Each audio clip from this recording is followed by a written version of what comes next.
하나님 말씀 민수기 1장 1절부터 봉독하도록 하겠습니다. 이스라엘 자손이 애굽 땅에서 나온 후 둘째 해 둘째 달 첫째 날에 여호와께서 시내 광야 회막에서 모세에게 말씀하여 이르시되 너희는 이스라엘 자손의 모든 해 중 각 남자의 수를 그들의 종족과 조상의 가문에 따라 그 명수대로 계수할지니 이스라엘 중 20세 이상으로 싸움에 나갈 만한 모든 자를 너와 아론은 그 진열별로 계수하되 각 지파의 각 조상의 가문의 우두머리 한 사람씩을 너희와 함께 하게 하라. 아멘. 4절까지 봉독해 드렸습니다. 오늘부터 민수기에 들어가게 되겠습니다. 민수기는 잘 아시다시피 모세에 의해서 기록이 됐지요. 모세가 창세기부터 신명기까지 총 5권을 기록했다고 하는데, 사실 모세는 이렇게 뭐 5권이다, 내가 책 5권 쓴다, 이렇게 해서 따로 구별해서 기록하지 않았습니다. 모세는 그냥 모세의 책을 썼지요. 모세의 글. 예수님은 이제 모세의 글에 이렇게 얘기를 하는데, 모세 글을 썼는데 후대 학자들이 이 성경을 가지고 이제 중간중간이 나눴어요. 나눠가지고 창출, 레민신 5권으로 구분을 하고 거기다 또 장절을 붙여가지고 우리가 오늘날 읽기 쉽도록 이렇게 구별을 해놨습니다. 그래서 이것이 우리들에게 성경을 읽는 데는 좀 편리하고 이 내용을 대략 이렇게 파악하는 정도는 유익합니다. 왜냐하면 너무 내용이 방대하면 도대체 뭐가 중심적인 이야기인지 사실 좀 잘라서 우리가 듣질 않으면 이해가 잘 안 돼요. 우리가 대화를 할 때도 무슨 말을 딱딱 끊어서 이렇게 얘기를 해줘야 상대방이 명쾌하게 듣지, 한 말을 그냥 계속 이어서 그냥 얘기를 해버리면 지금 무슨 얘기를 하려는 건지 나중에 가보면 이게 헷갈려요. 그래서 어느 정도에서는 글을 딱딱 끊어주는 게 좋은데, 그런 의미에서 이렇게 나눠놨다고 볼 수 있습니다. 그런데 이게 하나의 단점이 있어요. 무슨 단점이 있냐면, 이 책을 나눠 놓으니까 마치 책이 다른 책인 것처럼 이렇게 오해할 소지가 있어요. 창세기와 출애굽기, 레위기, 민수기, 지금 창세기, 출애굽기, 레위기까지 마치고 지금 민수기에 들어왔는데, 오늘부터 이제 새로운 책을 배운다. 다시 말하면 지금까지 배운 거는 이제 무시하고 이제 오늘부터 새로 모세의 글 가운데 한 권을 또 배우기 시작한다, 이렇게 생각하면, 그러면 지난주까지 배운 거는 잊어먹고 그거는 무시하고, 그리고 오늘부터 뭔가 새롭게 시작하는 것처럼 이렇게 오해할 소지가 있어요. 그런데 이 성경은 그렇게 따로 떼어진 성경이 아닙니다. 지난주에 이어서 계속 연결된 성경이라고 볼 수 있어요. 물론 무슨 내용을 하다가 좀 다른 이야기를 하니까 좀 끊어진 것 같긴 하지만, 그러나 연결선상에서 이해를 해야지 연결하지 아니하고 독립적으로 이해를 하면 전혀 딴 내용이 나올 수가 있어요. 그래서 우리는 계속 언약 성취사적으로 계속 이어서 성경을 본다는 것을 강조해 드리고, 그리고 내용을 보려고 합니다. 지금 이제 오늘 민수기에 들어갔는데요. 민수기라는 말 자체는 앞에 백성민자입니다. 백성민자에다가 헤아릴 숫자거든요.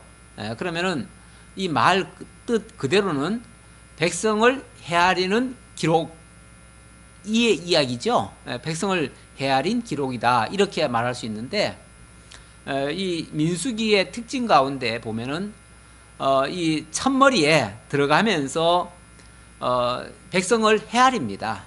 헤아리고 1장 이제 마지막 쯤 가면은 이제 총 합계가 나와요. 합계가 46절에 나오네요. 46절에 잠깐 볼게요. 계수된 자의 총계는 60만 3,550명이었더라. 계수하기 시작해서 총 20세 이상 50세까지인가요? 20세 이상 50세까지의 남자들 숫자입니다. 남자들 숫자를 계산을 하니까 60만 3,550명이에요. 그럼 여기에 또 여자도 한 절반은 있을 거 아니에요? 거기다 또 20세 이하도 있을 거 아니에요? 또 50세 이상도 있을 거 아니에요? 이래저래 다 포함하면 적어도 한 200만 명은 된다고 봅니다. 그래서 정확한 수치는 나올 수가 없어요. 왜냐하면 20세 이상 남자의 숫자만 50세까지의 남자 숫자만 계산을 했기 때문에, 그래서 나머지의 숫자는 여기에 안 들어가기 때문에, 그래서 정확한 숫자는 한 200만 이상을 우리가 예측을 하는 거예요. 어쨌든 여기 계수한 숫자로만 본다면 여기에 이제 들어갈 때에 시작하고, 그러니까 이건 광야에서의 이제 활동 시작입니다. 활동이 시작. 이 시기로 말하면 애굽 땅에서 나온 후 둘째 달 첫째 날에, 그러니까 둘째 해 둘째 달 첫째 날에 그러잖아요. 둘째 해 둘째 달 첫째 날이니까 쉽게 말하면 제2년 2월 1일 그 말이죠. 그 말이니까 처음에 나올 때로부터 1년이 지난 후를 얘기하는 거예요. 1년이 지난 후. 그러니까 창세기 출애굽기에서 이스라엘 민족이 이제 다 나왔잖아요. 나온 후 1년 만에 이제 광야에서 이제 대를 정비하면서 숫자를 헤아리면서 이제 시작한다 그 말이에요. 그 이야기를 이제 지금부터 하겠다 그 얘기예요. 그러니까 뭐 굉장히 길게 기록한 것 같지만은 앞에 출애굽기 레위기까지 굉장히 긴 이야기가 많았잖아요. 내용이 굉장히 방대했잖아요. 방대했지만 그것은 그냥 1년 동안 있었던 이야기예요. 1년 안에, 그것도 엄밀하게 말하면 하나님께서 모세를 데리고 시내산에 올라가십니다. 올라가셔서 첫 번째 시내산에서 한번 말씀을 주시죠. 말씀을 주셔요. 근데 첫 번째 주신 말씀은 그게 이제 시내산 언약이라고 할 수 있는데, 시내산 언약은 그걸 가지고 내려오다가 모세가 백성들이 우상 섬기는 걸 보고 너무 격분해 가지고 깨트려 버립니다. 깨트려 버리고 두 번째 다시 올라가거든요. 다시 올라가서 사실은 똑같은 말씀을 기록해 줘요. 기록해 주고, 그리고 나서 그때 무슨 기도를 하냐면 모세가 사생결단적인 기도를 하지요. 왜 그 기도를 하게 됐냐면은 이스라엘 민족이 전부 다 아론부터 시작해 가지고 범죄에 빠져요. 우상 숭배를 하거든요. 금송아지 만들어 가지고. 그때 하나님께서 내가 이들을 다 쓸어버리겠다 그러셔요. 그럴 때 모세가, 하나님께서 이 민족을 다 쓸어버리면은, 아니 뭐 때문에 애굽에서 이끌어내 가지고 이 광야에서 다 쓸어버리려고 데려오셨습니까? 그럴 거면은 저부터 죽여주십시오. 그렇게 얘기를 하죠.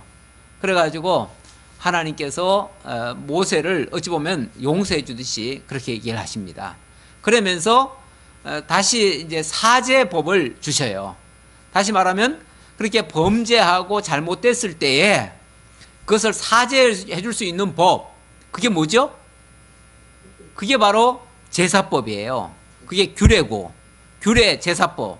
그래서 이 레위기는, 그러니까 출애굽기는 어찌 보면 정제법이 같은 율법이지만은 정제법이 기록됐다면 레위기에서는 사제법이 기록이 된 거예요. 그래서 제사법이 많이 기록이 돼 있어요. 그리고 그 제사함을 받은 백성들이 거룩하게 살아가는 거룩한 그러한 규례들, 성결 규례들, 이런 규례들을 주셨어요. 그래서 후반부에 가면 그들이 어떻게 살아갈 것인가, 어떻게 거룩하게 살 것인가에 대한 그런 규례들을 주셨죠. 자, 그런 내용을 준 다음에 이제 민수기부터는 이제 본격적으로 선민을 세대 교체를 시킵니다. 그 민수기의 내용은 세대 교체예요. 제가 오늘 민수기 새로 시작을 하니까 제가 한번 좀 기록을 해놓고 해보도록 하겠습니다. 이 창세기서부터 에스더서까지가 이 역사 섭리를 통한 언약인데요.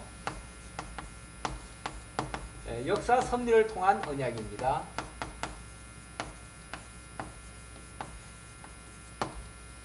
창세기서부터 신명기까지 여기서는 언약 섭리가 되겠습니다.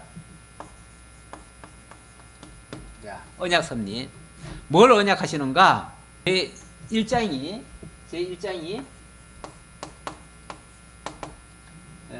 창조, 하나님의 창조 사역입니다. 하나님 언약 섭리를 하시는데 언약 섭리를 하기 위한 준비 작업이 창조입니다. 창조. 이 창조의 내용이 창조 사역이라고 할 수 있죠. 창조 사역이 창세기 1장부터 1장 27절까지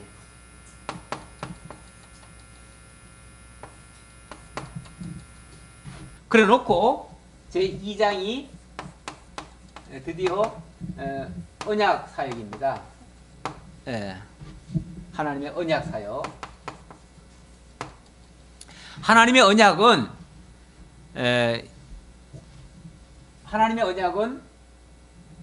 크게 나라 언약과 또 율법 언약 이렇게 주십니다. 이 나라 언약과 율법 언약, 이것이 언약의 중심 내용인데요. 이 중심 내용을 하나님께서 언약하기 위해서 먼저 이걸 합쳐가지고 뭐라고 얘기를 하냐면 이걸 양대 언약이라고 합니다. 양대 언약. 이거는 뭐 성경에 뭐 양대 언약 이런 말은 없어요. 어떤 사람들은 뭐 3대 언약 이렇게도 얘기를 하지만은 저는 일반적으로는 3대 언약이라고 말한 것이 이 나라 언약을 가지고 얘기했더라고요. 그래서 오히려 이 나라 언약만 강조할 게 아니라 율법도 강조돼야 되기 때문에 그래서 이거를 양대 언약이라고 말할 수 있는데 성경은 이 양대 언약을 하시고 그 언약에 따라서 역사가 진행이 되어집니다. 이 나라 언약은 이 양대 언약 자체는 창세기 1장 28절부터 11장까지 내용이 들어있고요. 그 다음에 이 나라 언약은 창세기 12장부터 출애굽기 18장까지 기록이 되어 있고, 그 다음에 창세기 출애굽기죠. 출애굽기 19장부터는 드디어 율법 언약이 들어갑니다. 율법 언약. 출애굽기 19장부터 본격적으로는 20장이죠. 20장에서 시내산 이제 올라가서 율법을 주시죠. 거기서부터지만은 그 전에는 이제 준비 작업입니다. 그래서 율법 언약은 출애굽기 19장부터 신명기까지 이렇게 이어져 갑니다. 그 과정에 자 이제 이 나라 언약은 크게 말하면은 자손 번창,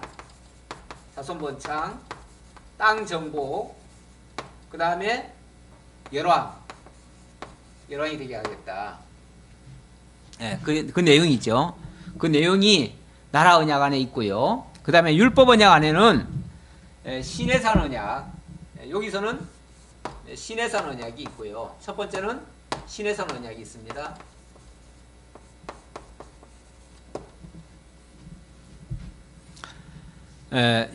시내산 언약이 출애굽기 19장부터 레위기까지입니다. 출애굽기부터 19장부터 레위기까지. 시내산 언약 안에 첫 번째가 바로 그 계명이라고 할 수 있어요. 이 계명은 바로 정제법이 되겠습니다. 그리고 두 번째는 규례입니다. 규례는 이건 사제법이라고 할 수 있는데 이 사제법은 바로 레위기에 있는 내용이 되겠습니다. 그 정제법은 출애굽기에 있는 내용이고요. 제가 아까 설명은 드렸습니다. 드리고, 그리고 이제 민수기로 들어갑니다. 민수기는 이 민수기는 바로 세대 교체가 되겠습니다. 율법이라고 하는 것이 어떤 성격을 가지고 있죠? 정죄하고 사죄하는 게 있죠. 정죄하고 사죄하는 과정에 무슨 일이 있습니까? 정죄하게 되어지면 죄값을 받죠. 그래서 죽음을 당하게 돼요. 그러면 사죄는요? 사죄는 다시 용서함을 받는 거 아니에요. 그렇죠? 예. 그래서 이 세대교체라고 하는 것은 어찌 보면은 이 시내산 언약이 광야에서 이루어지는 과정이기도 해요. 예. 광야에서 이스라엘 민족이 범죄를 하게 되어지면 그들이 차례대로 죽어갑니다. 죽어가요.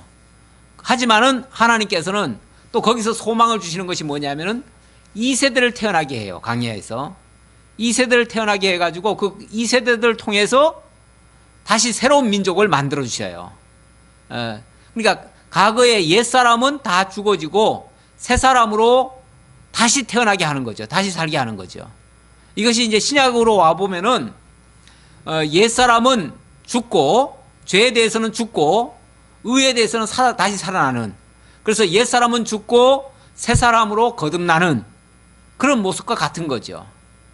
물론 이것은 우리 임의로 되는 건 아니고요. 그리스도의 구속의 은혜로 말미암아 되어져요. 결국 그리스도께서 우리의 죄값을 대신해서 죽어주시고 우리의 의를 위해서 다시 살아나 주심으로 말미암아 우리의 옛사람은 죽고 새사람이 거듭날 것, 이걸 가리키는 하나의 예표적인 사건들이 광야에서 일어나는 거예요.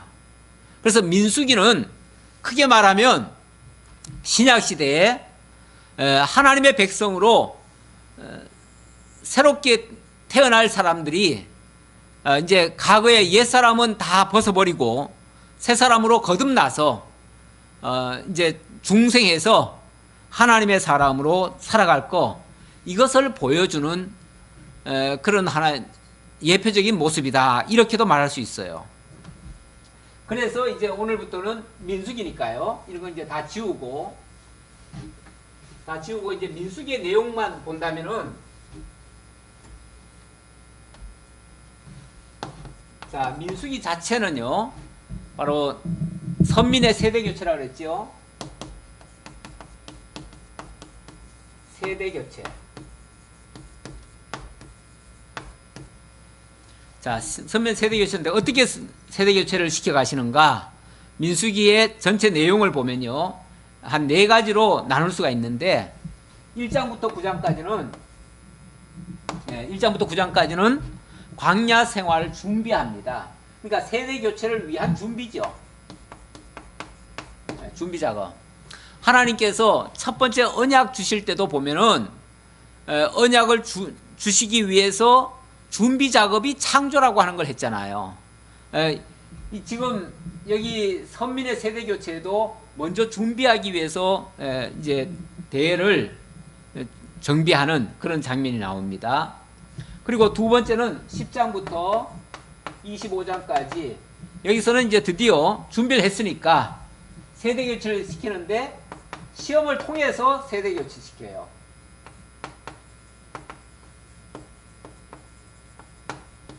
세대를 그냥 무조건 뭐 어떻게 막 무조건 억지로 바꿀 수는 없잖아요. 그러니까 하나님께서 시험을 하시고 그 시험에 걸린 자들은 광야에서 다 쓰러지고 그 시험을 통과한 자들은 다시 이제 살아나는 거죠. 근데 이제 엄밀하게 말하면은 광야에서 다 엎드러져요. 다 엎드러지고 여호수아와 갈렙만 나중에 보면은 살아남죠. 그리고 또 살아남는 사람들은 새로 태어난 자들, 그게 이제 새 사람들 아닙니까? 그 새 사람들이 이제 살아나는 거죠. 그게 바로 세대 교체입니다. 그리고 26장부터 30장까지 여기서는 이제 세대 교체된 자들에게 교육을 시킵니다. 교체된 세대에게 교훈을 하는 거죠. 교체된 세대의 교훈. 자, 이렇게 말할 수 있습니다. 자, 그리고 그들에게 다시 이제 주의를 주고 당부를 하고, 그리고 이제 31장으로부터 넘어가면 이제 마지막 끝까지 31장부터 36장까지 해서는 이 세대 교체된 자들로 하여금 약속의 땅을, 이제 다음 단계가 이제 땅을 차지하는 거니까요. 약속의 땅을 차지하도록 그렇게 이제 준비시켜가는 그런 내용이 되겠습니다. 약속의 땅 준비. 땅을 차지하기 위한 준비죠. 예. 이렇게 이제 민수기의 내용이 이렇게 크게 네 내용으로 이렇게 나뉘어져 있습니다.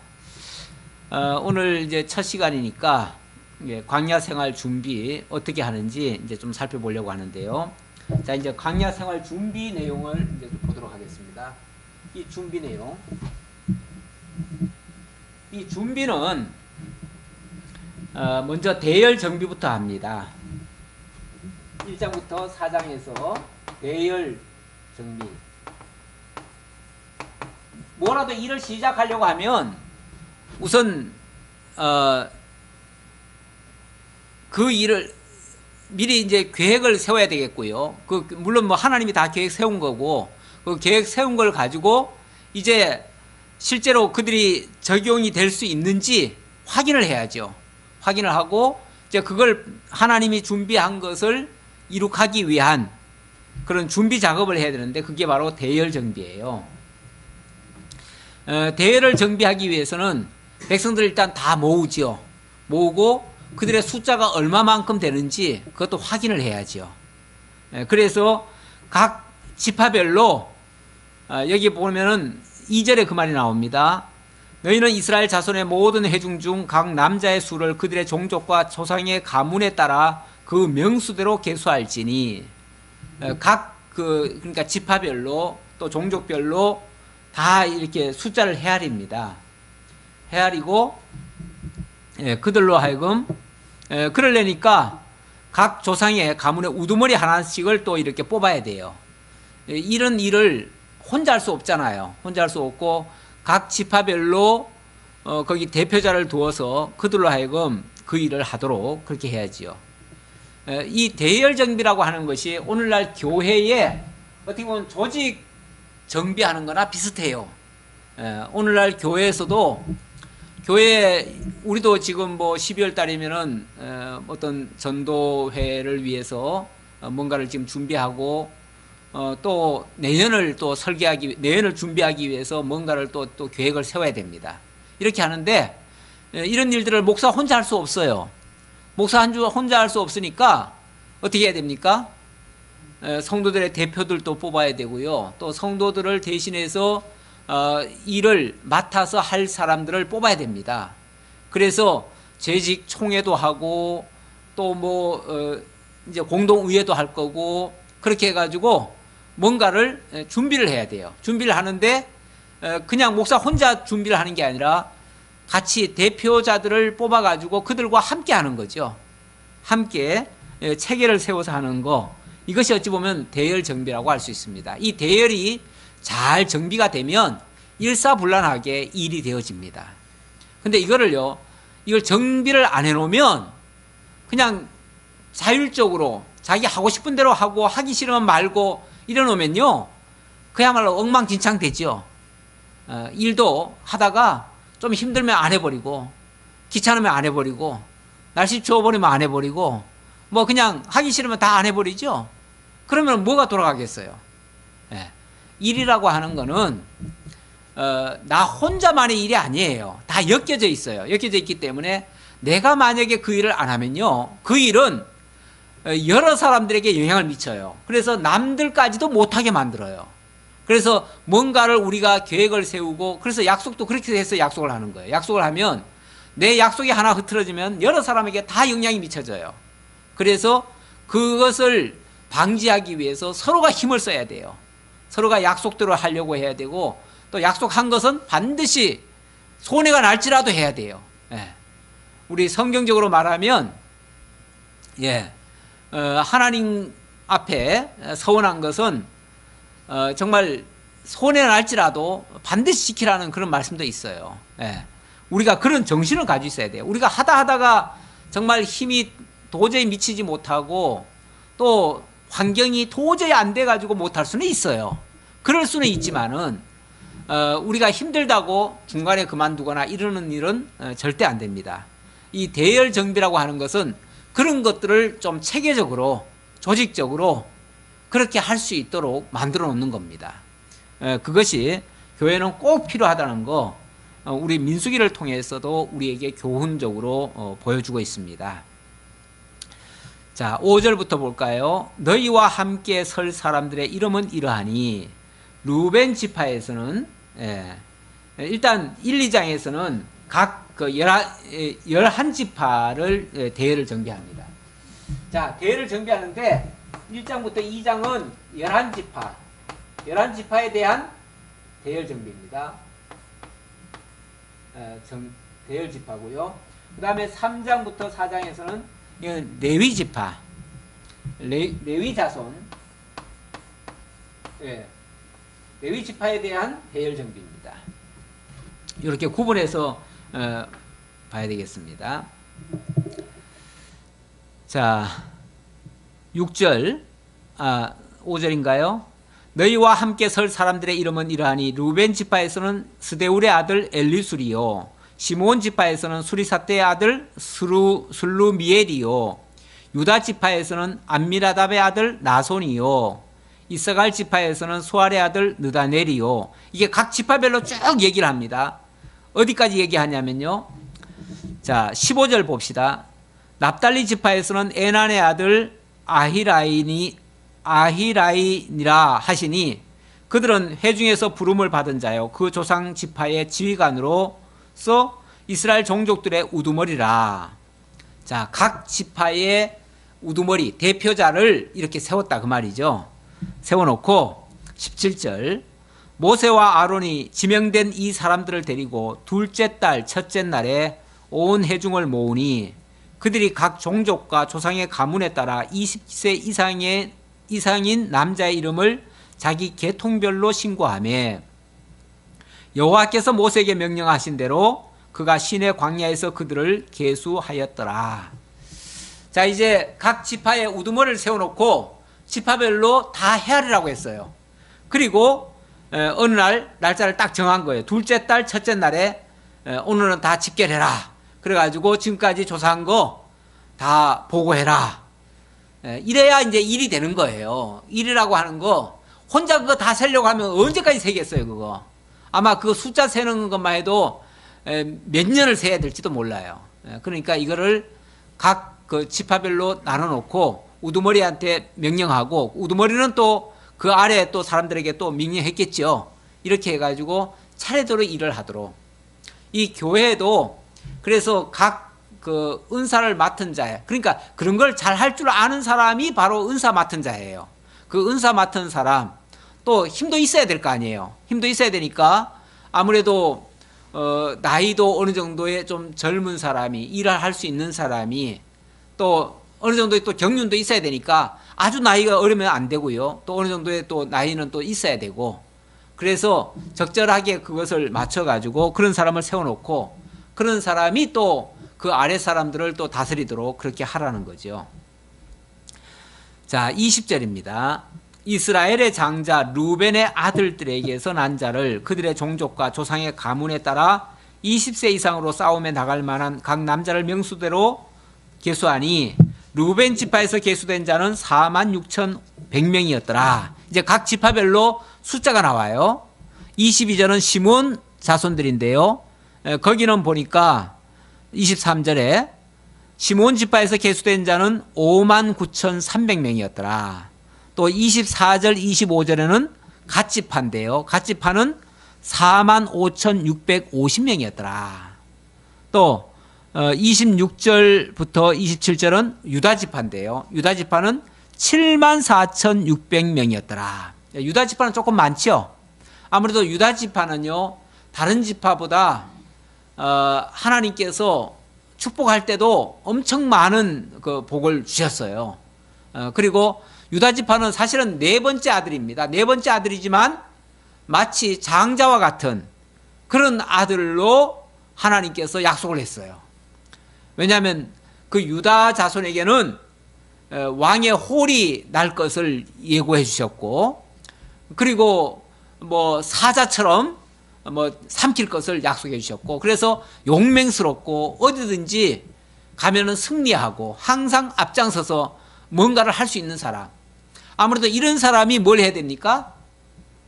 좀 지도격에 있어야 되겠죠.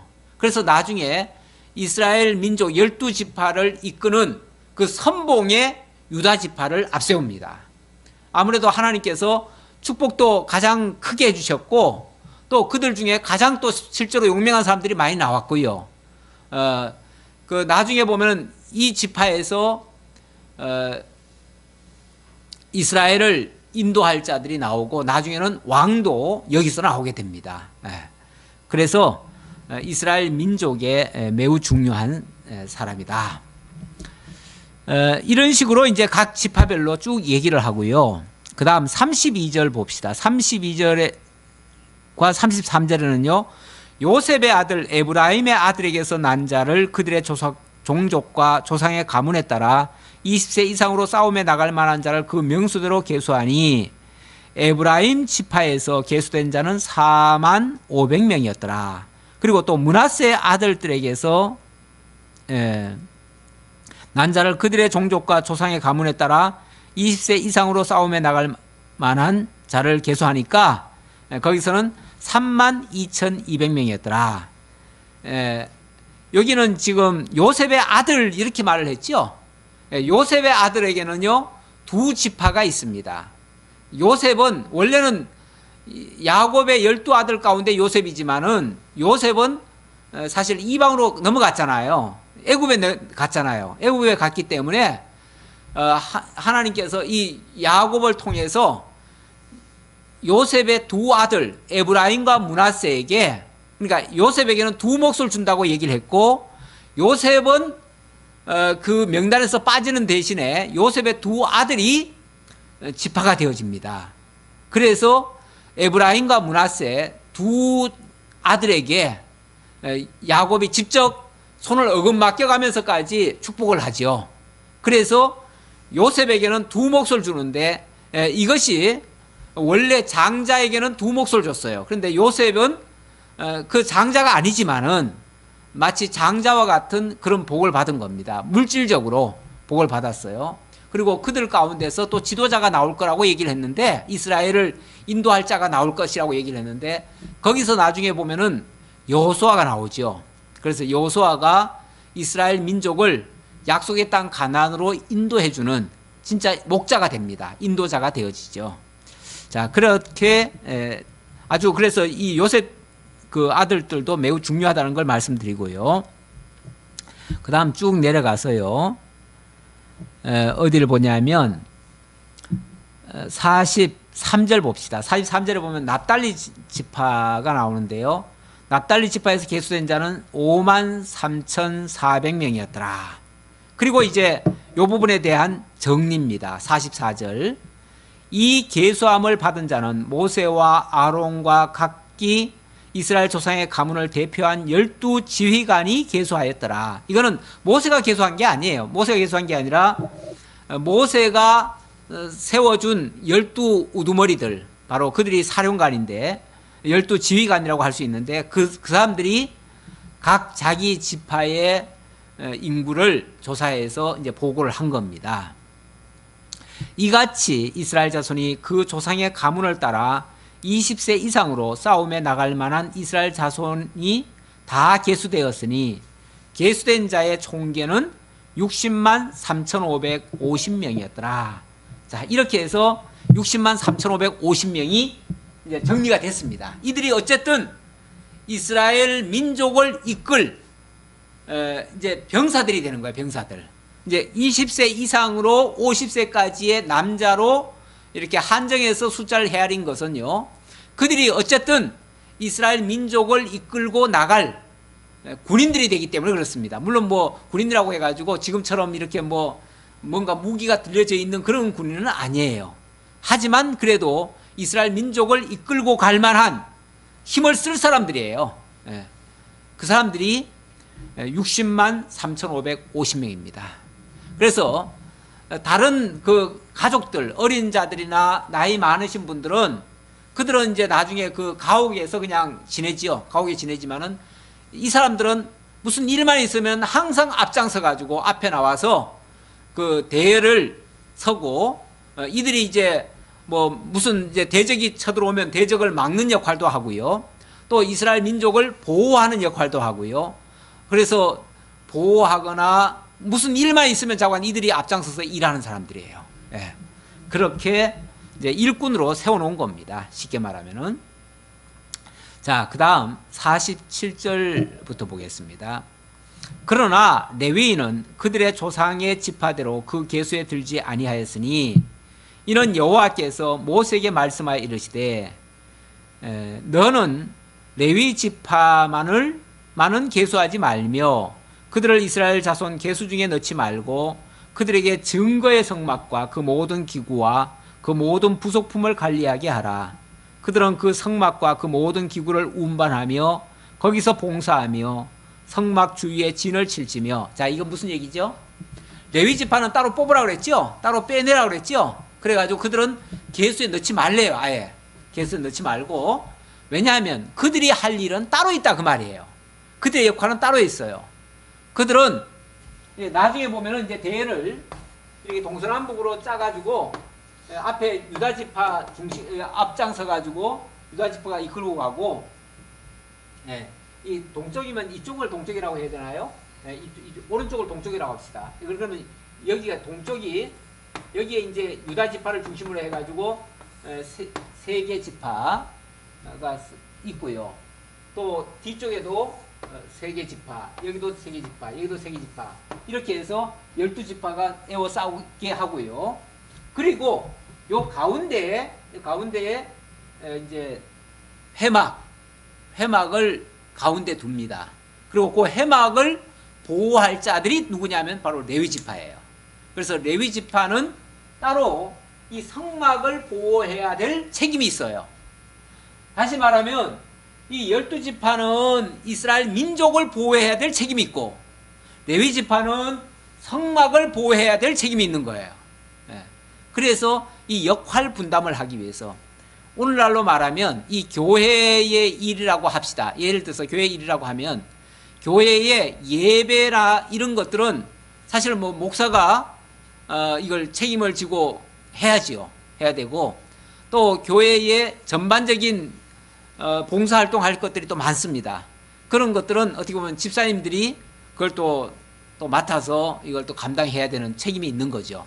그런 식으로 예를 들자면 그렇다는 거예요. 꼭 그렇다는 건 아니고 예를 들자면 그렇게 해서 역할 분담을 하게 해서 하나님의 나라를 세워가는 일꾼들로 다 같이 일을 하는 거예요.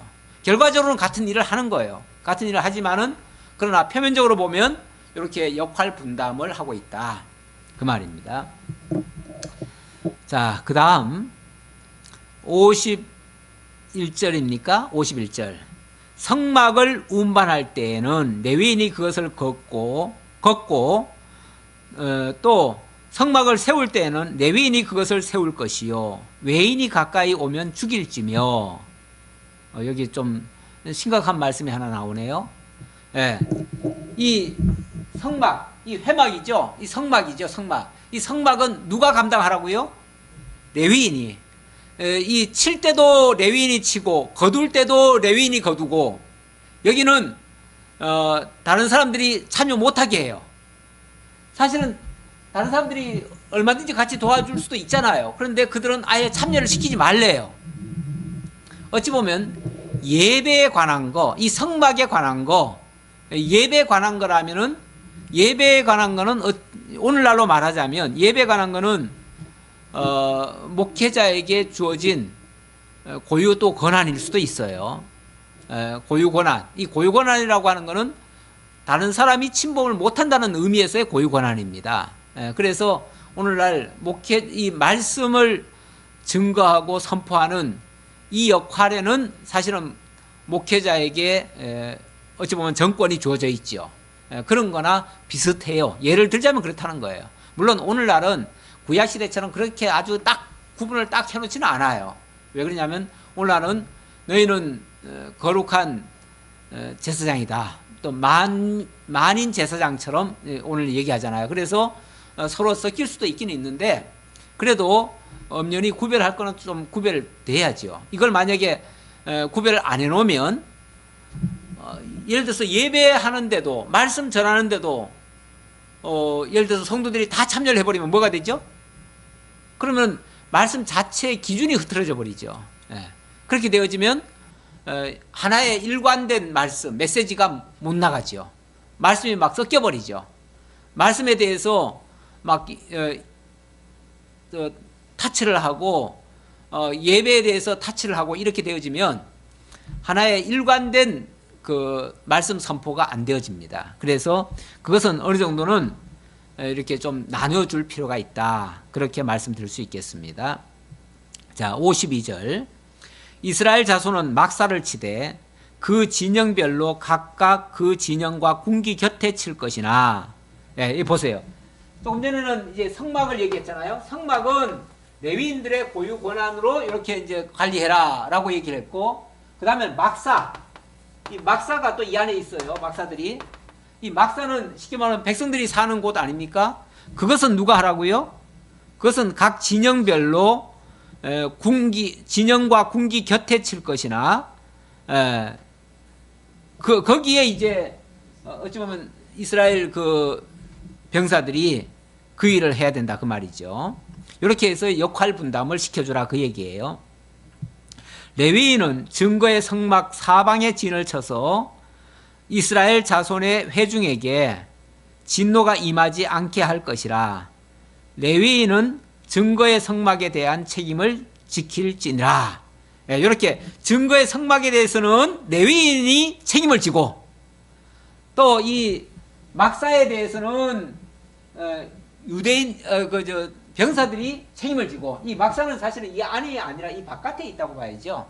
바깥에 있다고 봐야 되는데 그렇게 책임을 지도록 그렇게 하라는 거죠. 그렇게 해서 자, 지금부터 시작입니다. 이스라엘 민족이 지금부터 광야 생활 시작하는 겁니다. 근데 이 광야 생활이라는 게요, 사실 만만치 않습니다.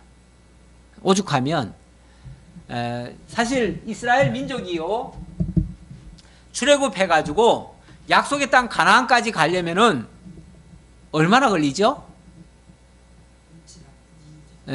정상적으로 가려면요 한 14일이면 간다고 그래요. 14일. 14일이면 가니까 그냥 보통 걸어가면 14일 걸리는가 봐요. 뭐 넉넉 잡으시다. 넉넉 잡아봤자 한 달이면 가겠죠. 어린 애들도 있고 뭐도 하니까 한 달이면 갈 수 있을 텐데, 그런데 여기를 얼마 걸립니까? 예, 우리가 이제 앞질러서 생각을 해보면 40년 걸립니다. 40년. 우리는 인간들은 보통 성격이 급해요. 급해가지고 빨리 갈 길을 왜 빨리 안 가냐고 재촉하겠죠. 왜 쉽게 갈 수 있는 일을 이렇게 어렵게 가냐고 또 그럴 수도 있겠죠. 그런데요, 하나님이 하시는 일은요 결코 빠른 길로만 가게 하지 않아요. 하나님 하시는 일은요 어찌 보면 꼬불꼬불 아리랑 고개 넘어가듯이 그렇게 힘들게 넘어갈 수도 있어요. 사실 천국이라고 하는 곳을 우리가 영적으로 말하면 우리가 이 땅에 태어나가지고 하나님의 사람으로 길리워져서 이제 영원한 하나님의 나라에 들어갈 거 아닙니까? 그렇죠? 들어가게 되는데, 만약에 우리가 천국 가는 게 목적이라면 어떻게 하면 되겠어요? 가장 빨리 가는 게 제일 좋죠? 가장 빨리 가려면 어떻게 가야 돼요? 태어나가지고 그날 세례 주고 그 다음날 죽으면 제일 빨리 가죠. 예를 들자면 뭐 세례가 진짜 구원에 확실히 되는지는 모르겠지만은 많이 된다고 치고, 그게 만약에 구원의 징표라고 한다면 태어나는 족족 세례 주고 그 다음날 다 그냥 죽으면은 바로 천국 갈 거 아니에요. 그렇게 하면 천국 백성 제일 빨리 만드는 방법이죠. 근데 하나님 그렇게 하십니까? 그렇게 안 해요. 목적은 거기 가는 게 맞는데 목적지 가는 게 목적이 아니고 그 가는 과정에서 뭐가 필요해요? 예. 하나님을 만나야 되고요. 하나님을 배워야 되고요. 하나님을 알아야 되고요. 하나님을 섬겨야 되고요. 거기서 하나님의 백성들과 함께 살아가는 방법도 배워야 되고요. 거기서 하나님의 은혜도 깨달아야 되고요. 하나님을 믿어가야 되는 일들이 너무나 많은 거예요. 쉽게 말하면 그 과정도 만만치 않게 해야 될 일이 있는 거예요. 그래서 하나님은요, 우리를 이 땅에 어찌 보면 좀 고생스럽고 고통스러운, 그게 광야지요. 구약시대로 말하면 그게 광야 생활이에요. 근데 그 광야 생활을 1, 2년도 아니고요. 1, 20년도 아니고요. 거의 100년 가까이. 예. 뭐 짧으면은 뭐 한 6, 70, 요즘은 뭐 한 7, 80도 가요, 보통. 그리고 좀 오래 사시는 분은 100세까지도 사셔요. 예. 물론 뭐 그 이전에 죽는 사람도 있겠지만은 다 그거는 달라요. 다른데 어차피 목적지 가는 거는 똑같아요. 똑같고 일찍 가나 늦게 가나 사실은 같은데 어쨌든 어떤 사람은 그렇게 많이 정말 거친 길을 많이 돌아서 힘들게 가는 사람도 있는데 그렇게 하는 데는요 또 하나님의 이유가 있어요. 그렇게 섭리하시는 이유가 있어요. 그만큼 배워야 될 게 많고요. 그만큼 우리에게서 빼내야 될 것도 많아요. 우리에게서 빼내야 될 거. 사실 우리가 좋은 부분도 좀 있겠지만 그래서 우리는 목회자 입장에서는 가능하면 좋은 거 찾아가지고 칭찬해드리고 싶고 그래서 정말 아름다운 이야기만 해드리면 좋겠는데 이걸 뽑아내려면요. 못된 거 뽑아내고 안 좋은 거 뽑아내려면 때로는 지적도 해야 돼요. 때로는 잘못된 거에 대해서 지적도 하고 또 바르게 고칠 수 있는 방법도 제시하고 또 그럴 필요가 있는 거예요. 그래서 교육이라는 게 필요한 것 같아요. 네. 어쩌면 하나님께서 이제 40년간 어떻게 하면 진리의 기준에서 벗어나지 아니하고 엉뚱한 대로 벗어나지 아니하고 엉뚱한 짓 하지 아니하고 그래도 하나님의 말씀의 기초에서 하나님의 인도를 따라서 바르고 옳은 길 가도록 하시려면 그래도 대열 정비가 필요하고요. 그 대열 정비를 따라서 바른 길을 인도받아서 따라가면 안전하게 목적지까지 갈 수 있고요. 만약에 그렇지 않고 중간에 자기 멋대로 가려고 하면 그러면 이제 탈선이 되어지죠. 탈선이 되어지면 이제 옛사람은 다 죽게 되어지는 그런 과정을 거치게 됩니다. 어쨌든 우리 하나님께서 필요해서 이 40년이라고 하는 광야 생활을 하게 하신다. 그 과정에 그래도 효과적으로 또 하나님과 가까이 하나님의 인도 따라 가려면 대열 정비를 잘 하는 게 중요하고요. 그 대열 정비를 따라서 우리가 순종하는 마음으로 그렇게 살아갈 때에 하나님이 목적하신 바 그 안전한 곳까지 우리가 무사히 다 도달할 것이고 거기서 하나님께 그 은혜의 영광을 찬양하게 될 것이다. 그리고 그 과정에서 배운 걸 가지고 하나님을 영원토록 찬송하게 될 것이다 라는 말씀이 되겠습니다. 마지막 54절 다 같이 시작. 이스라엘 자손이 그대로 행하되 여호와께서 모세에게 명령하신 대로 행하였더라. 예, 일사불란하게 하나님이 모세에게 명하신 대로 다 준행했다. 예, 우리도 그런 자세로 이 지상생활 살아가고 그러면서 하나님 배워가는 것이 가장 지혜롭고 현명한 그런 신앙생활이라고 보여집니다. 기도하겠습니다. 아버지 하나님 감사합니다. 우리에게 하나님 바로 배우게 하시고 하나님의 사람으로 온전히 거룩하게 만들어져 가게 하시려고 이 제세기간을 허락하시는 줄 압니다. 이걸 또 배우게 하시려고 구약시대 민수기를 섭리하시고 민수기의 대열 정비하면서 이스라엘 광야를 무사히 통과해서 약속의 땅 가나안에 갔듯이 우리도 이 광야 같은 세상을 정말 믿음으로 잘 헤쳐내고 또 순종함으로 또 하나님의 그 영광을 보고 하나님을 찬양하는 저희 모두가 되도록 함께해 주옵소서. 믿음으로 이겨갈 수 있는 저희 모두가 되기를 간절히 바라옵고 예수님의 이름으로 기도하옵나이다. 아멘.